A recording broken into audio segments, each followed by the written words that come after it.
গ্রন্থাগার অধিদপ্তরে বিশাল নিয়োগ বিজ্ঞপ্তি প্রকাশিত হয়েছে, দেখতে পাচ্ছেন 21/11/2024 খ্রিস্টাব্দ তারিখে প্রকাশিত গ্রন্থাগার অধিদপ্তর। তো অনেক ক্যাটাগরির পোস্ট রয়েছে, প্রত্যেকটা পোস্টের আবেদনের শিক্ষাগত যোগ্যতা, বেতন স্কেল এবং আবেদনটি কিভাবে করতে হবে সম্পূর্ণ কিছু বিস্তারিত আজকের এই ভিডিওটির মাধ্যমে জানতে পারবেন। অর্থাৎ এই নিয়োগের ক্ষেত্রে বয়সসীমা কত নেবে, আর এটার জন্য আবেদনের শুরুর তারিখ, শেষ তারিখ এবং আবেদন ফি কত টাকা, আবেদনের ক্ষেত্রে শিক্ষাগত যোগ্যতা, এভরিথিং বিষয় আজকের এই ভিডিওটির মাধ্যমে জানতে পারবেন। সেহেতু ভিডিওটি মনোযোগ সহকারে শেষ পর্যন্ত দেখতে থাকুন, তাহলে এই নিয়োগ বিজ্ঞপ্তি সংক্রান্ত আপনাদের কোনো মন্তব্য থাকবে না। আর আপনি যদি অল জব নিউজ বাংলাদেশ এই চ্যানেলে প্রথমবার এই ভিডিওটি দেখে থাকেন, তাহলে আমাদের এই চ্যানেলটিকে সাবস্ক্রাইব করে রাখবেন, notification bell button all press করে রাখবেন, এই ভিডিওটিতে একটি লাইক করে দিবেন। আর যারা আমাদের ফেসবুক পেজে ভিডিও দেখছেন, আমাদের ফেসবুক পেজটি লাইক দিয়ে ফলো করে আমাদের ফেসবুক পেজের সঙ্গেই থাকবেন। আর ডিসক্রিপশন বক্সে আমাদের ফেসবুক পেজের লিঙ্ক দেওয়া আছে, তো আপনারা এখানে ক্লিক করে দেবেন, সাথে সাথে আমাদের ফেসবুক পেজে নিয়ে যাবে। তাছাড়া আপনারা জরুরি প্রয়োজনে হোয়াটসঅ্যাপ এবং ইমো নাম্বার দেওয়া রয়েছে, আপনারা যোগাযোগ করতে পারেন। আর অল জব নিউজ বাংলাদেশ লিখে আপনারা সার্চ করলেই আমাদের ফেসবুক পেজটি পেয়ে যাবেন। যারা ডিসক্রিপশন বক্স চিনেন না, কি করবেন, অল জব নিউজ বাংলাদেশ লিখে আপনারা ফেসবুকের সার্চ বারে সার্চ করবেন, তাহলে আমাদের পেজটি পেয়ে যাবেন। তো আমাদের ফেসবুক পেজ এবং ইউটিউব চ্যানেলে যে সকল আপডেটগুলো জানতে পারবেন, সরকারি, বেসরকারি, এনজিও, ডিফেন্স, শিক্ষক নিয়োগ, sales, marketing, railway job, NGO job, এক কথায় সকল ধরনের নিয়োগ বিজ্ঞপ্তি, সেহেতু অবশ্যই আমাদের এই চ্যানেলের সঙ্গে থাকবেন আর এই নিয়োগ বিজ্ঞপ্তিগুলোর পরীক্ষার সময়সূচিগুলোও জানতে পারবেন। তো আর কথা না বাড়িয়ে চলে যাচ্ছি মূল সার্কুলার পেজে। তো দেখতে পাচ্ছেন এখানে যে গণপ্রজাতন্ত্রী বাংলাদেশ সরকার সংস্কৃতি বিষয়ক মন্ত্রণালয়ের কাইভস গ্রন্থাগার অধিদপ্তর, দেখতে পাচ্ছেন এখানে নিয়োগ বিজ্ঞপ্তি 21/11/2024 খ্রিস্টাব্দ তারিখে প্রকাশিত।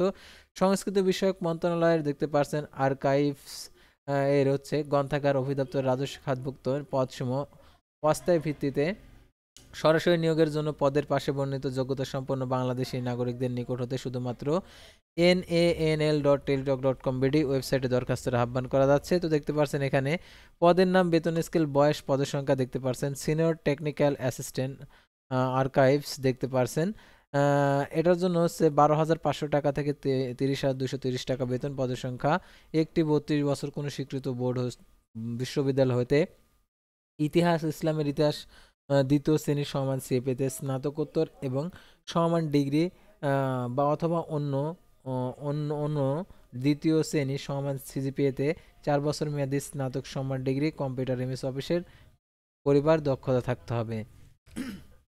তারপর দেখতে পাচ্ছেন সিনিয়র টেকনিক্যাল অ্যাসিস্ট্যান্ট লাইব্রেরি 11,000 টাকা থেকে 26,590 টাকা বেতনে, 32 বছর, পদের সংখ্যা 2টি, কোনো স্বীকৃত বিশ্ববিদ্যালয় হতে দ্বিতীয় শ্রেণী সমান সিজিপিএতে স্নাতক সমান ডিগ্রি, কোনো স্বীকৃত প্রতিষ্ঠান হইতে গ্রন্থাগার ও তথ্য বিজ্ঞানে ডিপ্লোমা ডিগ্রি, কম্পিউটার এমএস অফিসের কাজ করিবার দক্ষতা থাকতে হবে।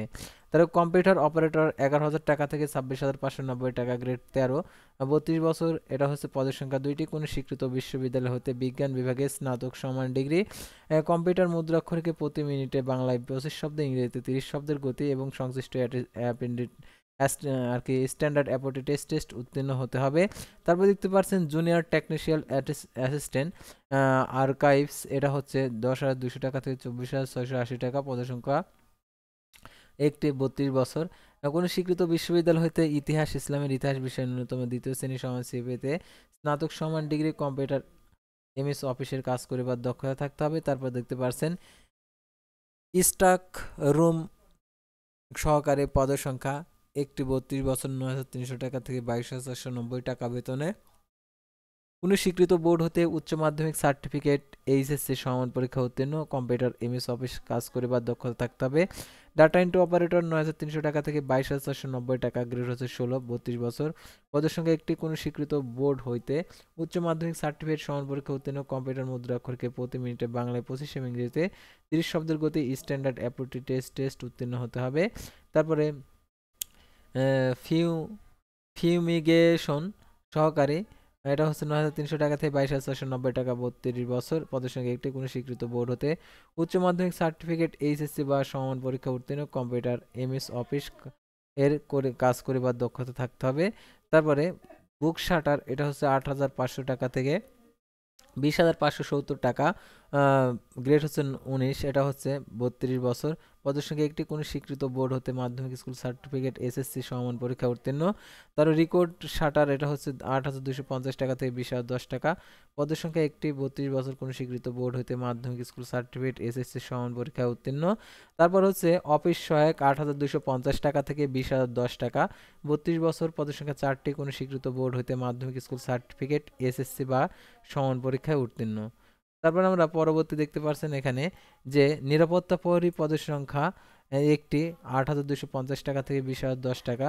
কোনো স্বীকৃত বোর্ড হতে জুনিয়র স্কুল সার্টিফিকেট জিএসসি সমান পরীক্ষা উত্তীর্ণ সুস্বাস্থ্যের অধিকারী হতে হবে। তারপরে দেখতে পাচ্ছেন 12 নম্বর পরিচ্ছন্নতা কর্মী, 8,250 টাকা থেকে 20,010 টাকা।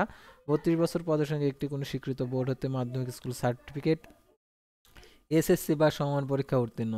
শর্তাবলী, নিম্নে বর্ণিত শর্তাবলী অবশ্যই আবেদনপত্রের পরীক্ষার অংশগ্রহণের জন্য অবশ্যই অনুসরণ করতে হবে। তো দেখতে পাচ্ছেন বিজ্ঞপ্তি www.nanl.gov.bd ওয়েবসাইট হইতে পাওয়া যাবে, অথবা দেখতে পাচ্ছেন এখানে আবেদনকারীর বয়স 1/12/2024 খ্রিস্টাব্দ তারিখে 18 থেকে 32 বছরের মধ্যে মর্মে বিবেচিত হতে হবে। বয়স প্রমাণের ক্ষেত্রে এফিডেভিট গ্রহণযোগ্য নয়। সরকারি, আধা সরকারি, স্বশাসিত প্রতিষ্ঠানে চাকরিরত প্রার্থীদেরকে যথাযথ অনুমতিক্রমে আবেদন করতে হবে এবং এই সত্রে আর কি অন্যদের এই সত্র প্রযোজ্য নয়। এবং তবে চাকরিরত প্রার্থীদেরকে মৌখিক পরীক্ষার সময় নিয়োগকারী কর্তৃপক্ষের অনাপত্তিপত্রের ছাড়পত্রের মূল কপি জমা দিতে হবে। নিয়োগের ক্ষেত্রে সরকার বিধিবিধান, কোটা পদ্ধতি পরবর্তী সংক্রান্ত বিধিবিধান সংশোধন হলে তা অনুসরণ হবে। লিখিত ও মৌখিক পরীক্ষার জন্য কোনো প্রকার টিএডি প্রদান করা হবে না। আর দেখতে পাচ্ছেন মৌখিক পরীক্ষার সময় জাতীয় পরিচয়পত্র সকল সনদের মূল কপি প্রদর্শন করতে হবে। তো দেখতে পাচ্ছেন এখানে কর্তৃপক্ষ বিজ্ঞপ্তির পদের সংখ্যা হ্রাস, বৃদ্ধি ও বিজ্ঞপ্তি বাতিল করার অধিকার সংরক্ষণ করেন। আর এই নিয়োগ বিজ্ঞপ্তিটার আর কি পরীক্ষাটা কি হবে, লিখিত এবং মৌখিক পরীক্ষা হবে এটার জন্য। আর এটার পরীক্ষাটা কোথায় হবে সেটাও আপনাদেরকে জানিয়ে দেবো। অনলাইন আবেদনপত্র পূরণ ও পরীক্ষার ফি জমাদানের শুরুর তারিখ এখানে দেওয়া রয়েছে 25/11/2024 সকাল 10টা। অনলাইন আবেদনের জমাদানের শেষ তারিখ 15/12/2024 বিকেল 5টা। উক্ত সীমার মধ্যে ইউজার আইডি প্রাপ্ত প্রার্থীগণ অনলাইন আবেদনপত্র সাবমিট করা হলে 72 ঘন্টার মধ্যে এসএমএস এর মাধ্যমে পরীক্ষার ফি জমা দিতে পারবেন। আর অনলাইন আবেদনপত্রে রঙিন ছবি 300x300 পিক্সেল এবং স্বাক্ষর 300x80 পিক্সেল নির্ধারিত স্থানে স্ক্যান করে আপলোড করতে হবে। ছবির সাইজ 100 কেবি, স্বাক্ষরের সাইজ 60 কেবি হতে হবে। অনলাইন আবেদনপত্র পূরণকৃত যেহেতু পরবর্তী কার্যক্রমে ব্যবহৃত হবে, সেহেতু অনলাইন আবেদনপত্র সাবমিট করার পূর্বে প্রার্থী শতভাগ নিশ্চিত হবেন। তো নিশ্চিত হওয়ার পর আপনারা সাবমিট করে দিবেন। আর টেলিটক প্রিপেড মোবাইল নাম্বারের মাধ্যমে দেখতে পাচ্ছেন এখানে দেওয়া রয়েছে 1 থেকে 7 নং পদের জন্য 223 টাকা, 8 থেকে 12 নং পদের জন্য 112 টাকা আপনাদেরকে জমা দিতে হবে। তো দেখতে পাচ্ছেন এখানে বিশেষভাবে যে উল্লেখ্য যে অনলাইন আবেদনপত্র সকল অংশ পূরণ করা হলে যদি পরীক্ষার ফি জমা না দেন তাহলে আবেদনপত্রটি কোনো অবস্থাতে গৃহীত হবে না। সেহেতু আপনারা পরীক্ষার ফিটা জমা দিয়ে দেবেন। তো কিভাবে জমা দেবেন সেই পদ্ধতিটা এখানে দেওয়া রয়েছে। তো এই পদ্ধতিটা অনুসরণ করে আপনারা পরীক্ষার ফিটা জমা দিয়ে দেবেন। আর এই নিয়োগের পরীক্ষাটা হবে কোথায়, সাধারণত আপনারা দেখতে পাচ্ছেন এখানে শেরে বাংলা নগর ঢাকাতে, যেহেতু এই নিয়োগ বিজ্ঞপ্তি আগারগাঁও, তো সেহেতু আপনাদেরকে অবশ্যই ঢাকাতেই পরীক্ষা হবে, সেই প্রিপারেশন নিয়ে এটাতে আবেদন করবেন। তো আজকের ভিডিওটি ছিল সাধারণত যে গ্রন্থাগার অধিদপ্তরের নিয়োগ বিজ্ঞপ্তি নিয়ে। তো পরবর্তী ভিডিওতে আবারও কোনো নতুন জব সার্কুলার নিয়ে আপনাদের সামনে হাজির হব। সে পর্যন্ত সবাই ভালো থাকবেন, সুস্থ থাকবেন, আর অবশ্যই আমাদের ফেসবুক পেজটি লাইক দিয়ে ফলো করে ইউটিউব চ্যানেলটি সাবস্ক্রাইব করে পাশে থাকবেন। আল্লাহ হাফেজ।